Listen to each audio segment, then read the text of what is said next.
Boys and girls, ladies and gentlemen, if you ever feel like you're in the bottom rung of society, as if the world has let you down, as if you're just plain useless, I want you to remember one thing that's important. You see this piece of metal over here? It's going to be more productive than you all can ever be within 50 or 100 years right now. Astonishing, isn't it? Shocking, isn't it? Well, let me provide you a different proposal, a different point of view to this world that we're trying to build up, this future utopia that we're trying to provide. Well, before that, let me provide you this point of view about the future utopia that everyone would accumulatively like to imagine. A world of metal which shapes into intricate and complex objects, which twists and turns into weird and unusual things. This is exactly the type of buildings that architects would like to imagine in the future. And robots just streaking around and flying cars just flying around. This is exactly the type of future that so many people would like to envision as the one which is coming forth. And semi-automated robots just doing everything and anything for us. Convenience is the norm. Everything just looks so amazing. Everything just becomes amazing, right? Right? Right?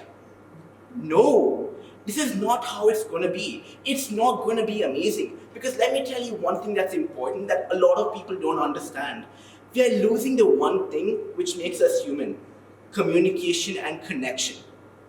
Let me explain with a dilemma. Imagine you're walking in this modern day across the city. You go across the sidewalk into a cafeteria. Within this cafeteria, you smell nostalgia all over the room, rustic scents going up your nostrils in fumes of smoke. It's an amazing experience for you. And once you sit down on that chair, you sit down and a kind waitress walks over to you. That waitress bends over slightly and asks you the question, "Sir, Americano or cappuccino?" When you buy that mug of coffee, everyone, you're not just buying that mug of coffee, you're buying an experience. You're buying a world in which you feel absolute pleasure, not just from drinking coffee, but from being treated in that way. And that's one thing I have to elaborate. Communication, connection, unity. We are slowly losing touch on that. However, what does this world look like in accordance to this futuristic utopia that everyone would accumulatively like to imagine? Well, let's reimagine this dilemma. Instead of this kind waitress, instead of this nice cafeteria on the sidewalk, you are approached with a lump of metal. Within this lump of metal, you're greeted with this thing which has intelligence but does not have any emotions whatsoever. And it approaches you in a monotonic, systematic way, which is unusual. And it asks you the question, cappuccino or Americano? This is what it means to live in this type of futuristic utopia. It's not going to be amazing, it's just going to be plain dreadful. However, up until now, I provided you an abstract feeling, which is connection and communication. But let me provide you a real problem that's going to affect our economy in the future just because of this type of utopia. And that is the fact of jobs and employment. The World Economic Forum itself states that 85 million jobs will be lost just because of artificial intelligence and other types of robots. So, in the process of trying to fulfill our selfish desires in creating a futuristic utopia, we are ruining the livelihood of millions of people across the globe just because we want stuff in our own convenience, just because we want things at fast pace.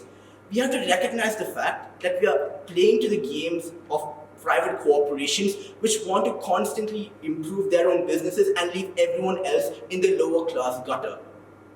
Now, all of you are coming here, you guys might be shocked in regards to these type of problems that have never been addressed before.